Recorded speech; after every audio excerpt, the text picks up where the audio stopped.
कंकड़ रत्नागिरी की खूबसूरती के पीछे एक ऐसा रहस्य छुपा है जो आज भी लोग सुनते हैं और देखते हैं तो डर के मारे कांप जाते हैं। तो मैं बात कर रहा हूँ एक वीरान हवेली की जो रत्नागिरी के समुद्र के किनारे में खड़ी हुई है। ये कहानी बहुत ही ज़्यादा खौफनाक होने वाली है। तो मैं कह देता हूँ अगर आपके पास ईयरफोन या ईयरबड्स हैं तो अपने कानों में लगा लें, क्योंकि ये कहानी बहुत ही ज़्यादा डीपली और सस्पेंस वाली होने वाली है। तो चलते हैं इसकी कहानी की तरफ और जानते हैं कि इस कहानी में हुआ क्या था। साल 1947 जब देश तो आज़ाद हो चुका था, पर आज़ादी के पीछे कुछ ऐसा रहस्य छुप गया था।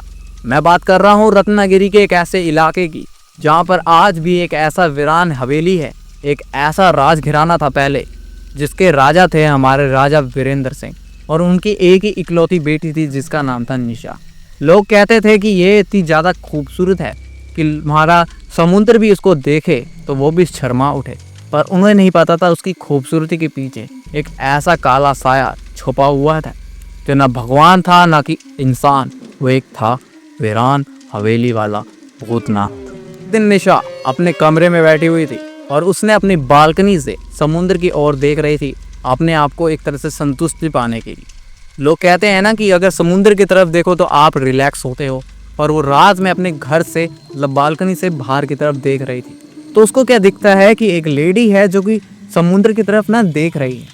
वो बहुत ही ज़्यादा ओल्ड है, उसके बाल ना अजीब से हैं, जैसे कि किसी ने 20 दिन या 40 दिन से नहाया ना हो। बहुत ही ज़्यादा चिपचिपे, ख़राब से, गंदे से, मतलब बहुत ही ज़्यादा अलग सी वो लेडी थी। तो उन्हें एकदम से वो पीछे की तरफ देखती है, हवेली की तरफ। जैसे ही निशा देखती है तो निशा डर जाती है और उसकी जो काम वाली होती है उसको बुलाती है कि इधर आओ, ये देखना है एक ऐसी औरत है, ये नहीं हमारी तरफ, मतलब हमारी एक हवेली की तरफ देख रही है, बहुत ही ज़्यादा मतलब बेकार सी लग रही है, बताना ही कौन है। तो जैसे ही वो हमारी काम वाली बाई आती है और देखती है तो वो उनको बोलती है कि ये कोई लेडी नहीं है, ना ये कोई इंसान है, ये एक समुद्री छाया है, एक तरह से समुद्री गोश्त है, मतलब एक तरह से समुद्री भूत आत्मा। तो जैसे ही निशा को पता लगता है तो निशा कहती है ऐसा कुछ भी नहीं है। पर निशा वो काम वाली बाई को देखती है तो उसका ना मुंह ना पीला पड़ने लगता है, जैसे कि बहुत ही ज़्यादा येलो, हल्दी की तरह, हल्दी वाला कलर उसके मुंह पे आने लगता है। बहुत ही ज़्यादा डर जाती है और बोलती है कि आप अपनी विंडो या मतलब बंद कर लो, आप मत देखो इसको, ये जिसकी तरफ आप देखोगे ना तो ये आपकी आत्मा को एक तरह से कैद कर लेगी और ये आपके अंदर आ जाएगी। तो निशा इन बातों को मतलब मानती नहीं थी, तो कहती कि ऐसा कुछ नहीं होता है, आप जाओ अपना काम करो, मैं यहीं पे बैठी हूँ, मैं नहीं देखूँगी उसकी तरफ। एक तरह से उसको टाल दिया। वो चली जाती है। निशा थोड़ी देर के बाद अपने राजमहल से निकलती है और नीचे की तरफ आ जाती है। वो देखने लगती है कि लेडी है तो है कौन। उसको लगता है कि ये चोर है या कोई चुड़ैल है, देखते हैं क्या है, मतलब एक तरह से चुल होती है ना, चुल नाम की किसी में भी होती है। तो चले जाता है और देख के आता ही है कि ये है तो है क्या। ऐसी थी निशा के अंदर। तो निशा जाती है और देखने लगती। अगले दिन सुबह आती है तो निशा ना जैसे पहले थी, बहुत ही ज़्यादा खुशहाल, हंसमुख, बोल चाल में अच्छी, मतलब सबसे एक तरह से घुल मिल जाना, बहुत ही ऐसे अजीब सी, मतलब अच्छी थी। उस दिन क्या हुआ, बहुत ही ज़्यादा अजीब वो ट्रीट करने लगी लोगों को।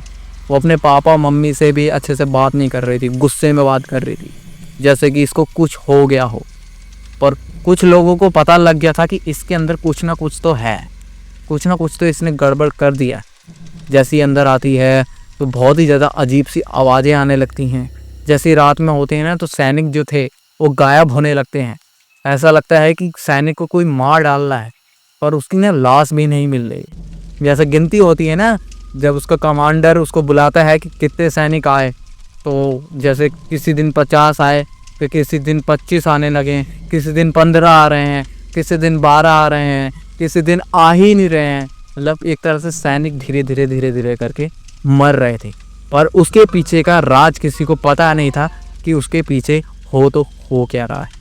फिर ऐसे ही करते करते समुद्र की आवाज़ भी तेज़ होने लगती और समुद्र बहुत ही ज़्यादा आगे की तरफ आने लगता है।